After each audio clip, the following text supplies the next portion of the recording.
Welcome to the Infinite Jungle. On today's episode, I have with me two very special guests. I have Drew Van der Werff, independent researcher who is working on MEV-Boost right now. Previously, he was investing at Brevin Howard Digital, and he was an early member of the Goldman Sachs Digital Assets team. Hi, Drew. Hey, thanks for having me on, Christine, today. Honored to be here. And yeah, I've been a long-time reader of your notes for ACDC calls, so I appreciate that and everything you've done. Thank you. It's great to have you.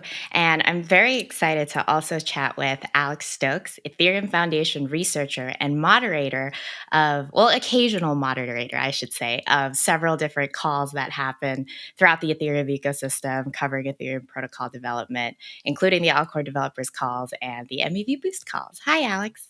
Hi, Christine. Yeah, thanks for having us. Yeah, I'm really excited to get to talk with you guys because we are going to talk about Commit Boost, this tool to customize and modularize out of protocol commitments made by validators. We are going to get into what this is, what kinds of commitments validators can make through Commit Boost, and the work that they've been doing building this. But before we begin, here is a quick show disclaimer. I need to remind you to please refer to the disclaimer linked in the podcast show notes and note that none of the information in this podcast constitutes investment advice, an offer, recommendation, or solicitation by Galaxy Digital or any of its affiliates to buy or sell any securities. All right, so Drew and Alex, I'd love to get a little bit of a better sense of the kinds of commitments that validators can make through Commit Boost over and above the commitments that they're already making through MEV-Boost software.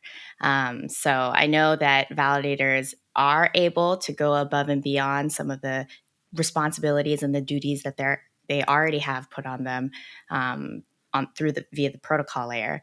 But what really are the kinds of commitments that you are envisioning through this tool, Commit Boost? So from my perspective, the way that the market is structured today, and this actually wasn't the original reason why Commit Boost was created, it was to help reduce some risks that we're developing in Ethereum, which we can touch on. But just to start with, on the more innovative side is, today there's, when a block is constructed, 90+% of blocks are built through MEV-Boost, which is both a protocol and a software, but it's somewhat analogous to when it's a proposer's turn to build a block. They have a box that they're trying to fill, and they hand it over to these relays, these builders, and they say, "I'll fill my box." And really all they're committing to is, if you give me the most profitable block, I will choose the block you're sending me as the one that's then proposed throughout the Ethereum network. And what's interesting is, we say proposers have monopoly, but they kind of give all their power away to downstream actors to construct the block in the way, and they may not even agree with that, but they can't really give their preferences around some of these things. And so what Commit Boost enables is, instead of just handing over a box, it's a box with maybe like a circle in it with a triangle and a square in it. And it says, "Fill my box," but you have these other shapes you have to fill alongside those. And so that's how I kind of think about what Commit Boost can enable. Now, what type of commitments those squares, shapes, or those circles represent?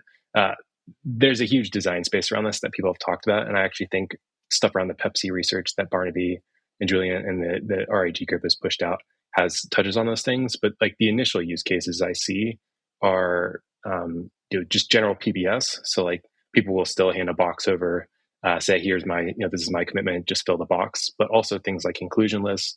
And then maybe a more controversial topic is Preconfs. There's a whole host of other things that could evolve from this, but these are what I expect to come to market first. And I actually think ordering is going to be PBS, inclusion lists. There's a team already working on this, and then Preconfs probably later this year. But yeah, and I'm happy to talk about innovations around other types of commitments, but those are the first three I see coming to market. Yeah, I'd agree with what Drew was saying. Like, we have this very valuable resource, which is the security of the Ethereum protocol. We've seen many developments, both in the MEV space, where people think about how to delegate some of this resource to other parties when we make blocks, or even in a restaking setting where we think about an even more flexible or general notion of what to secure with all of the stake that we have. And Yeah, I mean, that's what I find exciting about this sort of experimentation is just seeing that, there's so many things we could think about, whether that's like, inclusion list, pre-comps, more flexible ways to think about block building and like expressing proposer agency over, the whole process. I think the sky's the limit. And yeah, so with Commit Boost, it's like a really, at least intriguing, like avenue to explore to see like what people build on top of the software. Actually, Vitalik and Barnaby and Julian had great quotes around this, but Vitalik's the best mental model on this, I think, is that let's make the block the inclusion list and builders and relays add transactions around that. And they're sort of like polishing the block. And that's the experiment we have is if we can give autonomy back to proposers, do we trust them to express the ethos of the Ethereum culture and like what it stands for through the conditions and constraints they put around how the block should be constructed. Today, they really can't do that. And so, just like another mental model thing that we're trying to embrace that others have raised. Now, as I understand, Commit Boost is out of protocol. It's not something that you build into the protocol. But as we heard on the latest Ethereum developer call, there is an EIP to enshrine proposer builder separation into the protocol. And the inclusion list EIP, there was quite a bit of controversy during the Pectra discussions to have it included in Pectra. So it sounds as though the two main use cases for Commit Boost, it's already there's a lot of advancements already to have those functionalities be forced upon validators rather than it being this optional opt-in thing. Is Commit Boost going to be compatible with those designs? Have you guys been talking to the ePBS teams, the inclusion list teams? How should we think about Commit Boost in light of these very big kind of research and development groups already happening for things like ePBS and inclusion lists? From my perspective, I've been talking with at least one of the key drivers at ePBS, and it is compatible with that. There likely is still to be some out of protocol usage, even with ePBS in the market. And this is one of the things could solve that. From an inclusion list perspective, 100% agree. Ideally, we get this in protocol. I think what the researchers are actually excited about is this is a way to sort of test the market, or at least test validators trying out inclusion lists. And there may be some lessons we can learn before we actually get this into protocol, similar to ePBS and what's happened with MEV-Boost in the PBS pipeline, is we've learned a lot over time from that. If we had done ePBS right away, maybe it would have worked out fine, but I'm sure we probably can do it better now because we've had, a good chunk of time to sort of learn from that. So I think from an inclusion list perspective, 100% better in the protocol, and part of this being core, but at least we'll learn something along the way. Yeah. So, we have Ethereum. We all love it. It's a really big system, both like technically, but also like, culturally in terms of like how much people interact with it and like the liquidity, on the different, L1 and L2s that we have. And what this means is that you have to be very delicate around changing things, especially making big changes. And so what that means is certainly there's like many people thinking around the clock around ePBS, around inclusion list, around like other sorts of things. But this process will take time. And what this means then is that there are definitely like experiments we can think about doing, sooner, like off chain. And that's where these different sidecar softwares come into play. Very much with MEV-Boost, the idea was like, yes, we want to get to some sort of like enshrined PBS version in the protocol. But, at the time when it was relevant around the merge, it wasn't clear that we would have the research in a place to like have a clear sort of view around how to change the protocol in time. And so what you do instead is you can think about doing these things outside the protocol. So, it's a way very much like Drew was saying to start to experiment with some of these things in like a much more de-risked way. And that has many benefits. One is you can get like different features today. Like, for example, if we want pre-confirmations, people love pre-confirmations. They really help, inclusion latency and all this. And it might be a very long time until we could like have the L1 offer this natively. So instead, you can think about today having an out of protocol solution to essentially get the same thing. And so that's kind of how I see this here is like, it's a really exciting way to experiment with a lot of these ideas that many people have had. Just start gathering, data sooner. And another point, there's a lot to say here, but another point is it does then actually feed back into the research process, which is like incredibly valuable. So let's talk a little bit about those risks because Drew, you had mentioned that risks, some of the risks around the Ethereum protocol was also why Commit Boost was being built, not just for increased flexibility around what validators could commit to.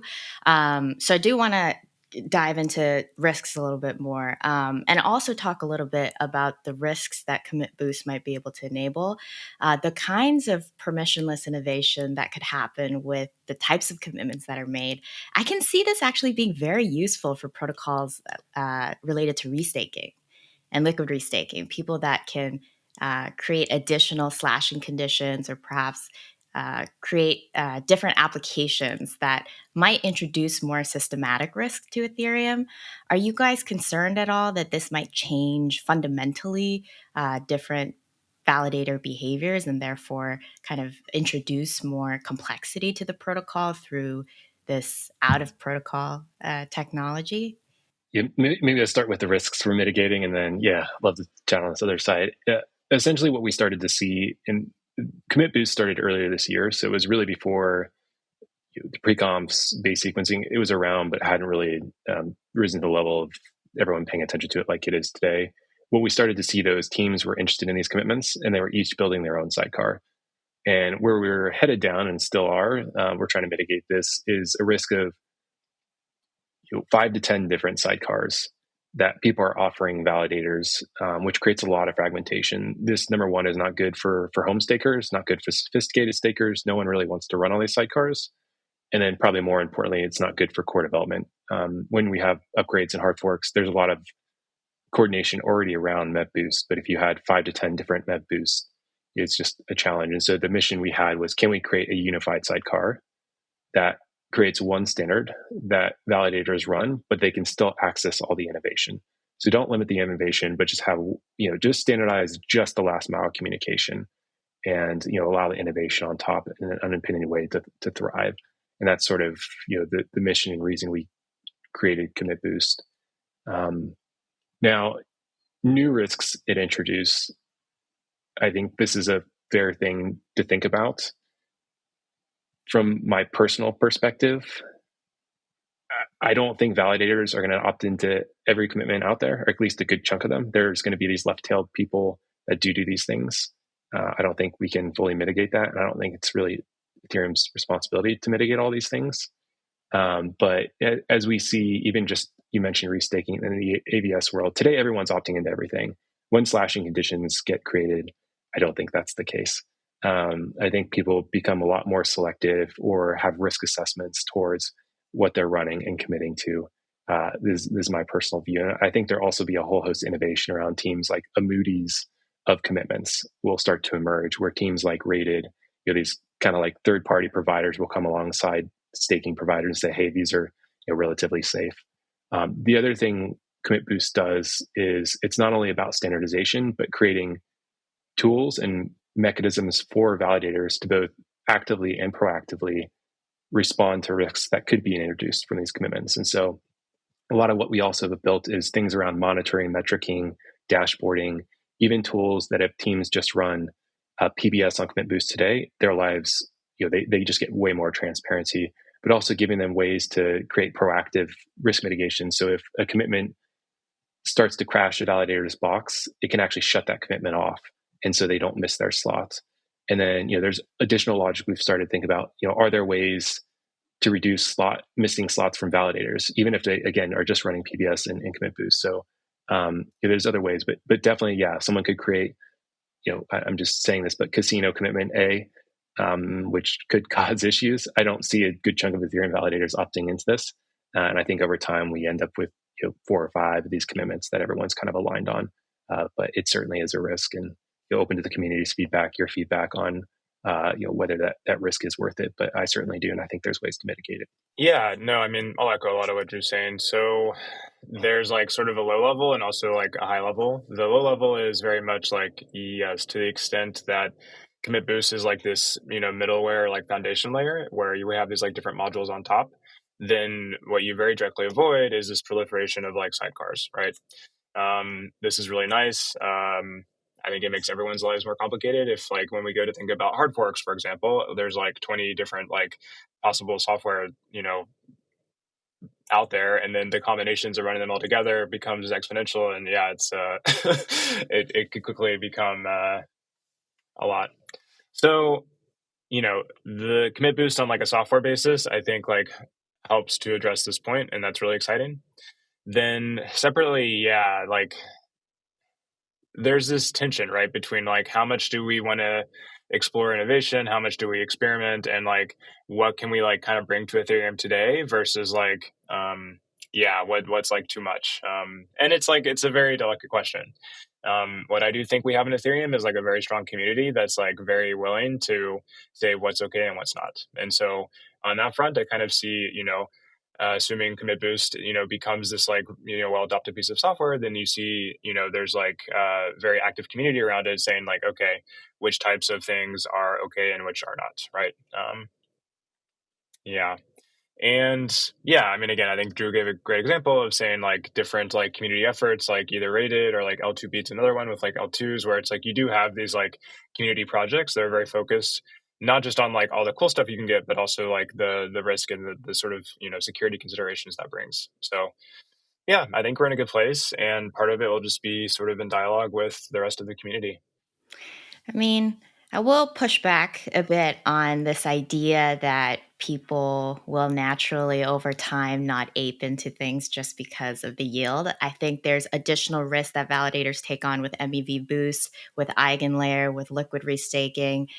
And there's a ton of risk in that, but there's this yield, this idea of being able to earn more that really drives a ton of people to like all in, like 90% of validators all use an MEV-Boost.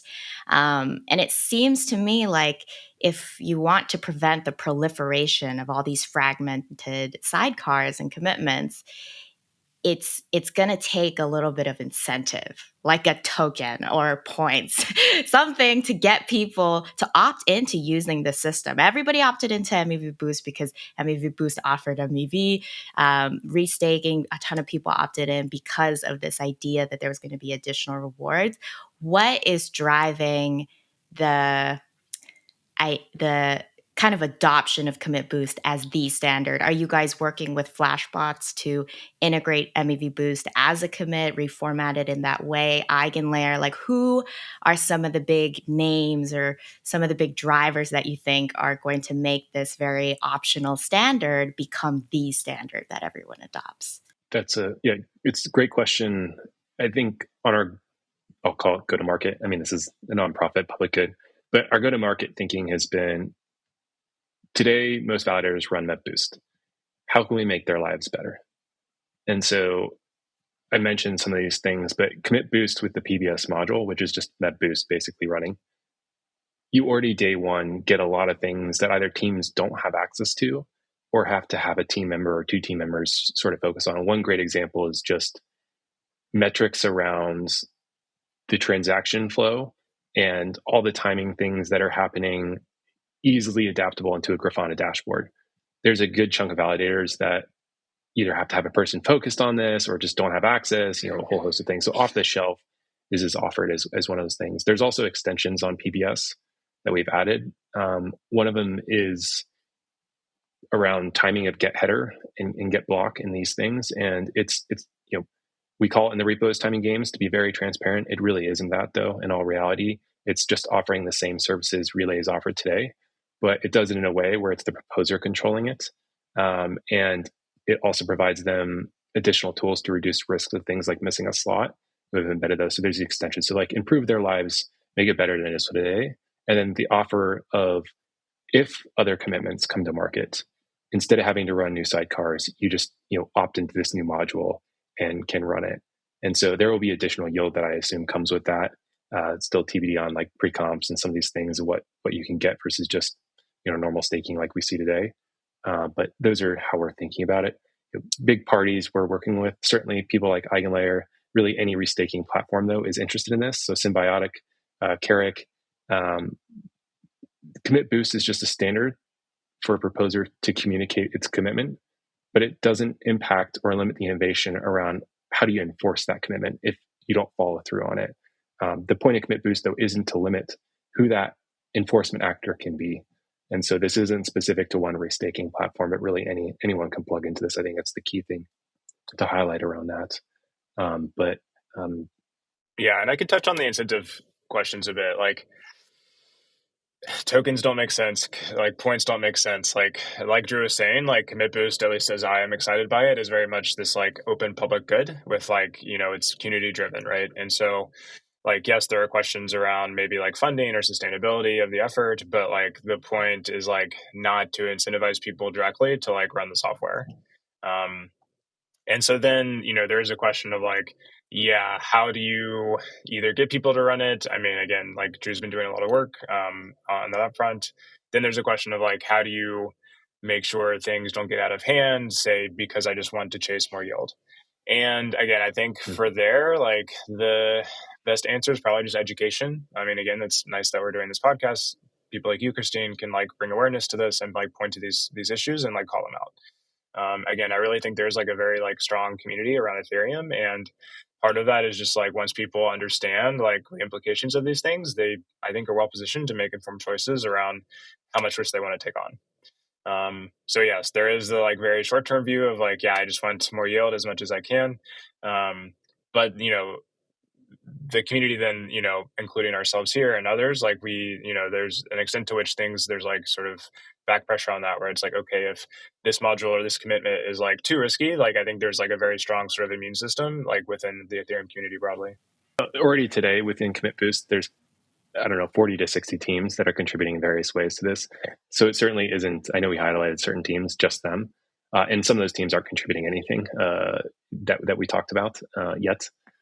So there's a mixture, but it's a combination of validators, researchers, L2s, restaking platforms, LRTs, liquid staking, communities.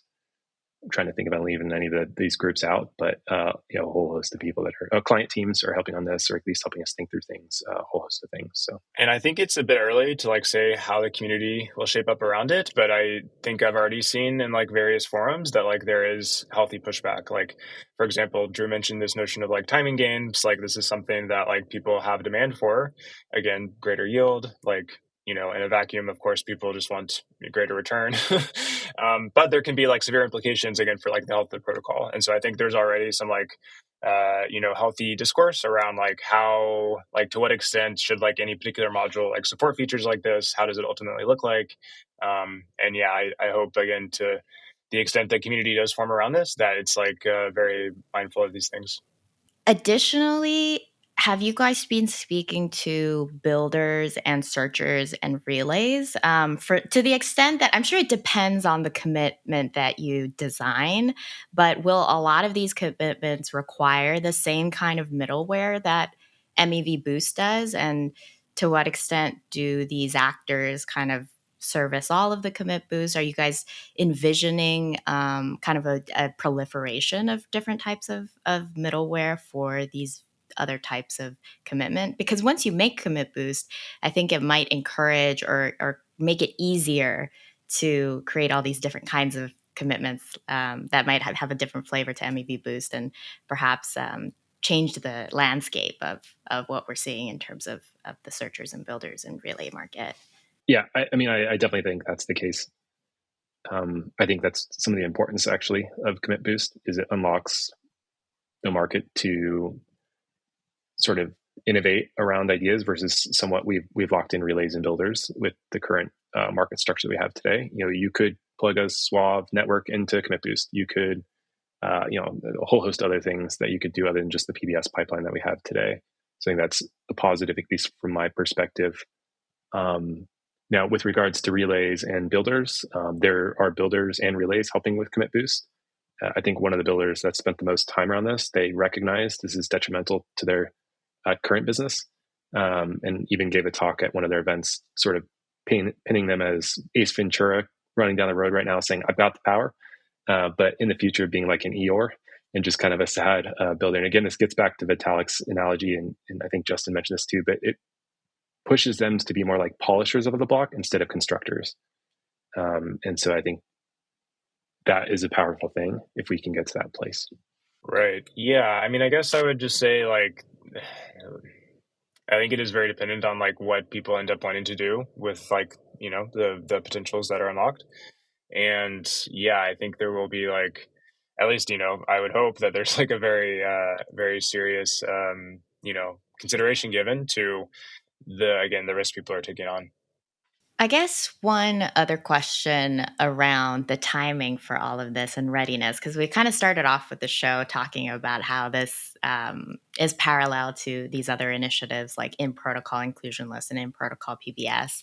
How far along would you say Commit Boost is in terms of implementation? You had said, there's researchers and client teams and a bunch of projects that are already looking at this. What is kind of the next big development milestone that you guys are looking to reach with Commit Boost? And if you guys have a sense of timelines, that would be Yeah, great. definitely. Yeah. So our priority was two-part. Get commit boost running with PBS, so be fully backwards compatible, and then improve the lives of validators. And we've now got a version of that. I wouldn't say it's production ready, but nearly there. We need more testing and iterative with validators, but are running in Holesky. I don't know how many validators. I think it's a couple 100,000 across, I would say like 15 to 20 teams across the ecosystem. This includes both home stakers, sophisticated actors, won't name individuals, but people are very deep about building staking infrastructure that may not be like at a staking validator team. And so the goal of that is to get code audited or the audit process started sort of by end of summer / early Q4. And then the other side of this is other commitments. Now, where we're at with that, there's still some development that needs to happen. And I won't go through the technical details, but providing a commitment around PBS is very well tested. Providing commitments and how you do that and the standardization around that is not on the other side of things. And so we're working through that with the community as we speak. The hope, though, is to start getting that audited also in Q4. But I expect it, somewhat to go into Q1. And so a full-fledged commit boost with the ability to make commitments around a PBS module, plus these other commitments ready by year end, early next year. And ideally, inclusion list is sort of like the first use case. I don't think there's controversy around inclusion list. Things like preconfs, still a lot of TBD, I think, and I don't want to get into all that. But those will probably be ready early Q1 next year. I'm just less confident that there's buy-in and community support. And yeah, inclusion lists are very much aligned with Ethereum. So it's probably a better way to go to market anyways. I would say though, anyone listening, if you want to help on this, like we're looking for volunteers to help in a variety of ways. So if you want to accelerate the timeline or give more feedback on these things too, I should add that with that. But That's a great call out. I hope you guys will have something to announce for DevCon because that's around November, kind of around near the year end. I got to say, one of the terms that has been popping up in our conversation from the beginning has been preconfs. And unfortunately, on this episode, as we are running up on time, we're not going to be able to open up that can of worms. But hopefully, at a future episode, we'll be able to get into what preconfs are and all of sounds that like you just gave a jazz. pre-conf on a I guess next as a episode. final pre-conf, I did, except my pre-confs are not Well, that's as good. Soft reliable, pre-confs. I would say, That's as the kinds of pre-confs. Yeah, soft pre-conf that these L2s are trying to really move ahead with. As a final question for both of you, because we've talked about Commit Boost for this entire episode, but both of you have been involved in the Ethereum ecosystem for very, very long. And obviously, this is a really important initiative for you guys. I'd like to ask a final question about your guys' view on the state of Ethereum right now. I think, in my opinion, Ethereum has been going through a bit of an identity crisis when it comes to figuring out priorities of, do I want to be a DA layer? Do I want to be a great general purpose blockchain? And, when and how and yada, yada.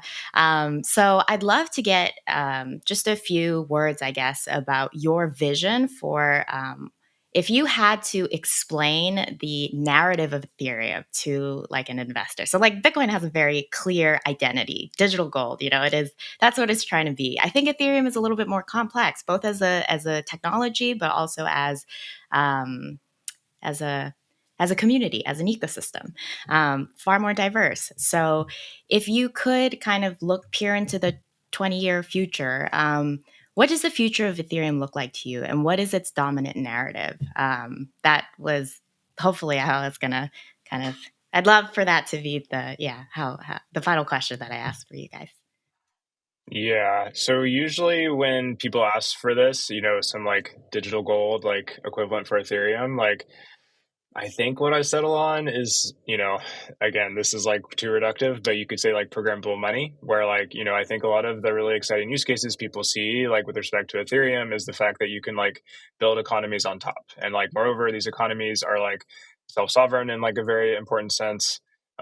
They're, led by the communities around them. And yeah, like this is a big question.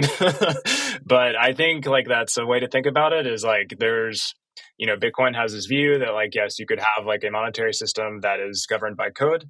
Ethereum adds onto this picture because now you have programmability into the mix. And so to the extent that you could imagine like having these very much independent economies, then there's a lot of value to have there between like having these again values of decentralization, self-sovereignty and things like this.